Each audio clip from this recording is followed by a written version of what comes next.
안녕하세요. 필로TV입니다. 저는 오늘부터 청소년 인문학 시리즈를 시작해 보려고 합니다.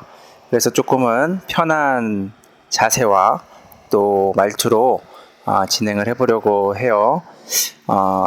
이 인문학 시간을 통해서 살펴볼 책은 제목이 아주 재미있죠. 미치광이 루저 찌질이 그러나 철학자 읽기라는 책을 가지고 우리가 좀 삶을 돌아보고 또 지식의 지평을 조금 넓혀보는 시간을 가질 텐데, 이 시간은 철학 시간이 아니기 때문에 그 개론보다도 훨씬 더 못 미치는 수준의 내용이 당연히 될 것이고, 이 책의 내용을 간략하게 요약해서 읽고 생각해보는 시간 정도가 되리라 생각을 합니다. 근데 이 책의 제목과 같이 정말로 철학자들 중에는 이런 미치광이나 루저 찌질이와 같았던 사람들이 많았던 것 같아요. 그래서 철학을 하는 데에는 어떤 경계가 없다라는 사실을 잘 보여주는 것 같아요. 그래서 우리 청소년 친구들도 이 철학을 어렵게 생각하지 말고 편하게 다가갈 수 있는 시간이 되면은 좋겠습니다. 자, 먼저 이 책에서는 서론에서 철학의 의의에 대해서 이야기를 하고 있는데, 제가 그 의의의 부분을 한번 정리해서 읽어보도록 할게요. 궤변에 능한 소크라테스는 의의란 무엇이오? 반문할 것이다. 신학자인 토마스 아퀴나스는 철학은 신학의 신여요라고, 철학은 하나님을 더 깊게 알기 위한 것이라고 대답할 것이다. 데카르트는 나의 철학은 인간의 주체성을 확립하기 위한 것이다 라고 말할 것이고, 헤겔은 이성이 모든 것을 지배한다. 나의 철학은 이성을 가장 높은 지위로 올려놓기 위함이다 라고 대답할 것이다. 마르크스는 다른 철학자들은 세상을 해석하려고 하지만 나는 세상을 개조하기 위해 철학을 한다고 말할 것이다. 비트겐슈타인은 철학의 논쟁은 일상 언어를 사용하는 법이 잘못되었기 때문이오. 나는 철학을 하지 않기 위해 철학을 하오 라고 말할 것이다. 자, 이 내용을 통해서 보면은 철학자들마다 철학에 대한 개념이 조금씩 다른 것을 볼 수 있는데, 그래도 진리를 추구하고 어떤 삶의 궁극적인 것들을 추구한다는 점에서는 같은 목적을 향하고 있다고 볼 수 있을 것 같아요. 그래서 이러한 사실들이 우리에게 알려주는 것이 우리가 가지고 있는 어떤 삶의 환경, 가치관, 어떤 여러 가지 토양들을 통해서 우리는 이 철학이라는 개념들을 새롭게 만들어낼 수 있다라고 하는 거죠. 그래서 철학에는 어떤 경계라는 것이 존재하지 않는다. 그래서 우리가 자유롭게 사유하고 또 살아가고, 그런 것들이 철학의 기본적인 태도가 아닐까 생각을 하게 됩니다. 계속해서 한번 읽어보도록 할게요. 철학에 대한 정의는 다르지만 철학이 인간의 삶과 행복, 최고선에 관한 것이라는 사실은 똑같다. 케르케고르는 철학은 인생의 보모다. 이 보모는 우리를 돌보아 주지만 유모가 아니므로 젖을 먹여 우리를 기르지 않는다 라고 철학자들을 조롱하기도 하죠. 개인에게 철학의 의미는 무엇일까? 무의미합니다. 대부분의 인간들이 세상에서 잘 사는 법, 더 많이 갖고 누리기 위해 싸우고 욕망을 드러내는 동안 철학은 진리를 고민하게 한다. 세상의 도구가 되어 상품의 노예로 전락하지 않기 위해 우리는 철학을 통해 세상을 비판적으로 바라보는 시각을 가져야 한다. 철학은 세상 속에 있지만 세상을 넘어서는 어딘가에 있다. 제가 생각하는 철학이라는 것은 우리의 삶의 깊은 곳에서 우리의 삶을 이끌어가는 어떤 지혜라고 생각을 합니다. 그래서 우리가 이 지혜에 대해 고민하고 살아갈 때 더욱더 가치 있는 삶을 살아가게 될 수 있지 않을까라는 생각을 하게 돼요.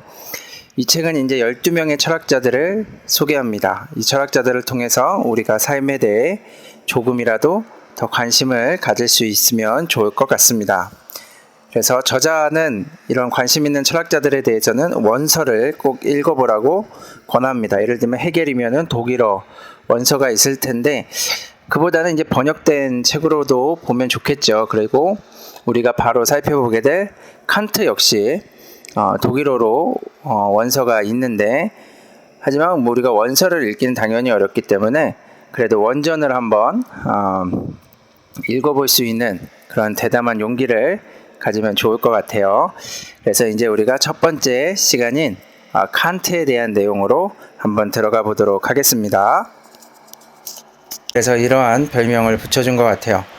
자, 많은 철학자들의 철학은 이 칸트에게서 정리가 되고 다시 칸트로부터 시작한다고 말할 정도로 칸트는 매우 위대한 철학자입니다. 그래서 그의 세상은 지금 현대 철학자들에게도 매우 많은 영향을 끼치고 있죠. 그래서 우리가 칸트를 아는 것은 매우 중요한 일이고 이 저자 역시 그래서 칸트를 처음에 가장 중요하다고 생각해서 놓지 않았을까라는 생각을 하게 돼요. 자, 18세기 독일 königsberg에 살았던 칸트는 매우 규칙적인 생활을 했어요. 그래서 사람들은 그가 집에서 나오는 것을 통해서 오후 4시가 되었음을 알 수 있을 정도라고 하죠. 칸트는 루소의 에밀을 읽을 때 그 시간을 한번 놓쳤다고 하는데 그때 교회의 종소리가 4시에 울렸지만 사람들은 그 교회의 종이 고장났다고 생각했을 정도로 이 칸트가 항상 똑같은 시간에 집에서 나왔음을 알 수가 있죠. 그만큼 칸트는 루소의 이 영향을 굉장히 많이 받았다고 또 볼 수가 있을 것 같습니다. 자, 칸트에 대해서 잠깐 살펴보면 칸트는 1724년에 태어나서 1804년에 죽었습니다. 그는 평생 königsberg를 떠나지 않았고 칸트는 대학 시절 뉴턴의 사상과 자연과학에 강한 흥미를 느꼈죠. 그래서 뉴턴의 그러한 절대 시공간에 대한 사상이 칸트에게 고스란히 담겨 있음을 보게 됩니다. 가난했던 칸트는 아버지가 돌아가신 후에 돈을 벌기 위해 공부를 멈추고 가정교사로 일을 하게 됩니다. 그러다가 학생의 어머니와 스캔들이 나기도 했다고 해요. 그는 이제 1755년 늦은 나이에 대학교에 들어갑니다. 그는 라틴어 논문 불에 대하여로 철학과 석사 논문을 통과하게 되고 3개월 후에 형이상학적 인식의 제1원리의 새로운 해명이라는 논문으로 두 번째 논문도 통과하게 됩니다. 그래서 이제 돈을 받고 일하는 사강사로 일할 수 있게 되었죠. 그는 감성계와 예지계의 형식과 그 원리들에게 대하여 라는 논문으로 königsberg 대학교 정식 교수가 되게 됩니다. 당시에 이제 학교는 그 질문에 대한 그 답변을 잘 함으로써 이런 논문을 통과할 수 있게 되었는데 칸트가 그 과정을 잘 통과를 했던 것 같습니다. 하지만 되게 신기한 것이 칸트는 굉장히 오랜 시간 논문을 발표하지 않고 침묵의 시간을 보내게 됩니다. 1781년까지 11년 동안 단 한 편의 소논문도 발표하지 않았죠. 그래서 많은 사람들의 비난과 비판을 받게 됩니다. 그때 그는 이러한 말을 했다고 해요. 철학은 가르칠 수 있는 학문이 아니다. 철학은 사상가만이 할 수 있는 것이다. 남들이 아무리 뭐라고 해도 나는 학문에 열중하며 내 시를 쌓겠노라 라고 했다고 합니다. 그리고 나서 이제 11년 만에 이 말을 증명해내죠. 세상을 놀라게 한 책이죠. 바로 순수이성 비판이라는 책을 발표하게 됩니다. 이런 책을 발표할 정도라면 11년의 시간조차도 아깝지 않겠죠. 그는 합리주의와 경험주의의 그 갈등을 단번에 종식시켜버립니다. 이성의 완전성을 주장했던 합리주의, 대표적인 사람들로는 데카르트, 스피노자, 라이프니츠 등과 같은 사람들이 있겠죠. 또한 모든 관념은 경험에 대한 것들이라고 말한 경험주의자들, 대표적으로 로크나 휴me, 베이컨 같은 사람들이 있습니다. 이런 사람들에 대해서 칸트는 합리주의자들에 대해서는 독단론이라고 이야기를 하고 경험론자들에 대해서는 회의론자들이라고 비판을 하게 됩니다. 그는 이성주의파와 경험주의파는 그만들 싸우시오. 내가 보기에 세계는 물 자체와 현상계로 나누어져 있어. 물 자체, 즉 사물 자체는 알 수 없으며 현상계는 인간이 인식할 수 있는 것이요 라고 주장했다고 합니다. 순수 이성 비판은 우리가 무엇을 인식할 수 있는가에 대한 해답을 찾는 과정입니다.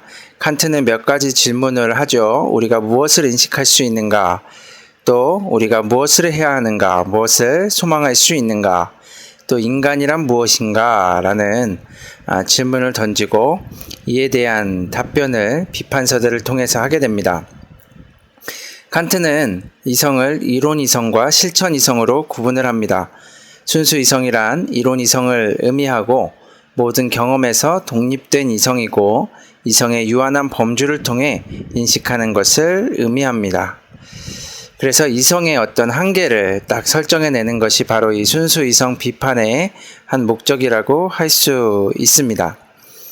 이렇게 칸트는 새로운 주체와 객체의 관계를 제시하죠.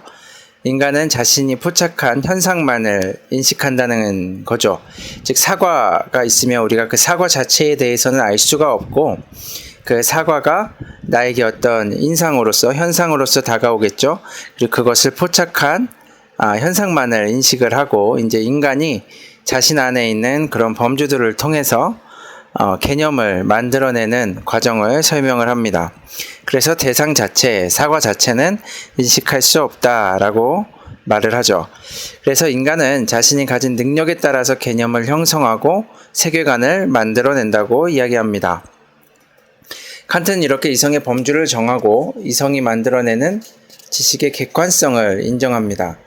보편적인 지식이라는 것은 인간 주체로부터 나온다. 이것이 그 유명한 칸트의 선업론입니다. 즉 대상 중심에서 인간 중심으로의 코페르니쿠스적 혁명을 이루어내게 되는 것이죠.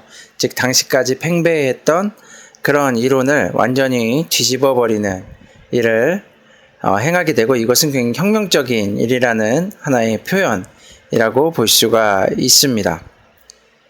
그래서 이제 칸트에게서는 이 감성이 굉장히 중요하게 되고 또 감성의 형식인 시간과 공간 이런 것들이 굉장히 중요하게 됩니다. 그리고 지성이 이제 만들어내는 어떤 그 개념의 과정들 이런 것들을 이제 구체적으로 이야기하게 되죠. 하지만 우리는 뭐 그 정도까지는 나아가지는 않을 것입니다. 칸트의 순수 이성은 신에게까지 영향을 끼치게 되는데 사람들이 감각기관을 통해 포착한 현상은 환상이기 때문에 신과 영혼의 존재는 환상일 뿐이다. 다만 신의 존재에 대해 독단적으로 인정할 수 없다는 것을 이야기하는 거겠죠. 즉 그가 신의 존재를 부정했다고만은 볼 수 없을 것 같습니다. 이것은 굉장히 중요한 것 같아요. 우리가 어떤 대상에 대해서 우리의 이성으로 완전히 알 수 있다라는 그런 독단론에 우리가 빠지지 않기 위해서는 이 칸트의 그 선업론을 잘 이해하는 것이 굉장히 중요한 일이겠죠. 그래서 우리가 흔히 뭐 종교인들도 그렇고 뭐 신에 대해 알 수 있다라고 이야기를 하는데 우리는 그러한 것에 대해서 굉장히 겸손한 태도를 취할 필요가 있어요. 그래서 우리가 어떤 대상에 대해 알 때에도 항상 겸손한 자세를 갖는 것을 우리는 칸트를 통해서 배울 수 있겠죠. 그래서 칸트는 수많은 사람들에게 무신론자라는 비판 아닌 비판을 받게 됩니다. 그래서 칸트는 뭐 그들을 위로하기 위해라고 저자는 이야기하지만 실천 이상 비판을 통해서 다시 신의 존재를 부활시킵니다. 그런데 칸트가 부활시킨 신은 도덕적인 신을 부활시키게 되는 것이죠. 즉 신이 존재한다면 이런 방식으로 존재할 것이다 라고 이야기를 하고 그것은 일종의 도덕 법칙을 부여하는 신으로서 존재할 것이다. 단지 그 정도만 우리가 규정할 수 있다라고 신에 대해서 이야기를 할 수 있을 것 같아요. 인간 사유의 한계를 정해버린 칸트의 사유는 우리 인간의 사유와 행위의 독단성을 통제하는 중요한 기능을 할 수 있지 않을까. 또 다양한 가치관과 차이를 인정하는 통로가 될 수도 있습니다. 보편적인 어떤 주체를 이야기하지만 주체가 어떻게 보편적일 수만 있을까라는 질문을 던져볼 수도 있을 것 같고요. 그 초원론적인 주체, 통각, 자아 이런 개념들은 지시대의 그런 차이들에 대한 사유를 다시 한번 하게 하는 굉장히 중요한 개념이라고 볼 수가 있습니다. 1788년 그래서 실천 이성 비판이 출간되죠. 이 책은 우리가 무엇을 해야 하는가에 대한 대답의 과정입니다. 불 자체를 인식할 수 없는 인간이 과연 무엇을 할 수 있을까? 칸트는 실천 이성이 순수 이성보다 우위에 있으며 인간의 인식은 최종적으로 도덕을 위한 것이라고 말합니다. 실천 이성이 도덕적 행위를 가능하게 하기 위해서는 인간의 자유, 영혼불멸, 신이라는 존재 이 세 가지 가설을 반드시 인정해야 한다라고 이야기를 하죠. 인간은 저 하늘의 별과 같은 우리 마음의 도덕 법칙의 명령에 따라 살아야 한다라고 이야기하고 있습니다. 그래서 어떤 규제적 존재로서의 신이 여기에 이제 등장을 하게 됩니다. 왜냐하면 인간에게 그러한 것이 없다면 인간은 자기의 마음대로 살아가게 되겠죠. 그래서 우리가 무엇을 해야 하는가에 대한 답을 줄 수가 없는 거죠. 그래서 칸트는 이 도덕적으로 규제하는 개념, 신에 대한 개념, 초월적인 개념을 통해서 인간이 무엇을 해야 하는가에 대한 답을 제시해주고 있습니다. 그리고 이제 1750년 판단력 비판이라는 책이 출간되게 됩니다. 그래서 3비판서가 완성되게 되죠. 이 책은 우리가 무엇을 소망할 수 있는가, 또 인간은 무엇인가에 대한 대답의 과정이라고 할 수가 있겠습니다. 칸트는 순수이성과 이 실천 이상 사이에 다리를 놓고 심미적인 관점에서 바라보는 것이 바로 판단력이라고 이야기합니다. 판단력이라는 것은 쾌와 불쾌에 대한 이야기라고도 할 수가 있습니다. 판단력은 미학과 자연계 사이에서 필연과 자유를 결합하고 최종적으로는 화해시키는 역할을 하게 됩니다. 그래서 이 책은 현대에 와서 더욱 부각되어 재해석되고 있습니다. 들레즈와 같은 사람들에게도 굉장히 중요한 역할을 하는 책이죠. 그래서 인간이 인식할 수 없었던 이 초월의 영역이 이제 인간의 인식을 규제하는 규제적 원리로서 드러나게 되는 책이 바로 판단력 비판이라고 할 수가 있습니다. 물론 칸트의 사상을 이 정도로 당연히 정리할 수는 없겠죠. 하지만 우리는 깊은 내용을 살펴보고자 하는 것이 아니기 때문에 여러분이 이 칸트의 이야기를 통해서 많은 것들을 느껴보면 좋을 것 같아요. 규칙적인 삶에 대한 이야기, 특히 칸트가 던졌던 질문들은 우리에게 굉장히 중요하죠. 우리가 무엇을 인식할 수 있는가? 또 그렇다면 우리가 무엇을 해야 하는가? 또 우리는 무엇을 소망할 수 있는가? 또 궁극적으로 인간이란 그래서 어떤 존재인가? 라는 이 질문을 우리가 던져보는 일은 굉장히 중요한 일인 것 같고, 그래서 우리가 정말 인식하는 것이 사실인가? 그것이 맞는 것인가? 라는 질문을 항상 던져보아야 합니다. 그래야 우리가 더욱더 겸손한 사유를 할 수 있게 되었죠. 그리고 우리가 어떤 대상을 인식할 때, 즉 이것이 사과다라고 이야기할 때 우리 안에서는 어떤 그런 일들이 벌어지고 있는가, 그런 사유의 과정들을 칸트를 좀 더 깊게 개론서 같은 거를 보면은 우리가 알 수 있게 되리라 생각을 합니다. 그리고 신이 존재한다면 신은 어떻게 존재해야 할 것인가? 그래서 규제적 원리, 또 어떤 도덕적 원리로서의 그런 신에 대한 개념 역시 매우 우리가 중요하게 생각해 볼 부분이라고 생각하고, 특히 그 종교에 대해서 종교인들이나 이런 사람들은 특히나 그런 신에 대한 개념을 중요하게 다시 한번 곱씹어서 생각해 볼 수 있을 것 같아요. 그리고 판단력 비판의 부분들, 심미적인 부분들, 경외감, 여러 가지 것들에 대해서도 우리가 생각해 볼 것이 과연 우리의 삶에 가장 근저에 있는 것들이 무엇인가, 그것을 이제 초월론이라고 이야기를 하는데, 즉 우리의 자아를 구성하는 것들, 우리 자아가 계속해서 변하잖아요.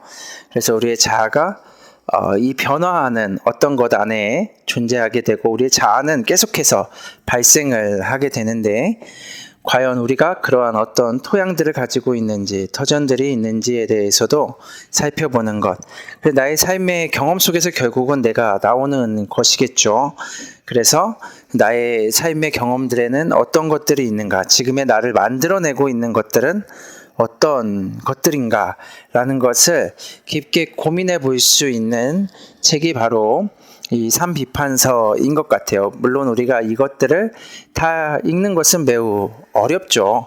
굉장히 어렵지만 우리 친구들도 한번 도전해 볼 만한 가치는 있다고 생각을 합니다. 그래서 첫 번째 시간은 이 정도로 우리가 마무리해 보도록 하겠습니다. 이 내용이 도움이 되었다면은 구독과 좋아요를 부탁드리고, 처음이라서 조금 음질이 좋지 않을 수 있고 좀 그렇지만 더욱더 보완해서 여러분들에게 더 유익한 시간이 될 수 있도록 노력하도록 하겠습니다. 고맙습니다.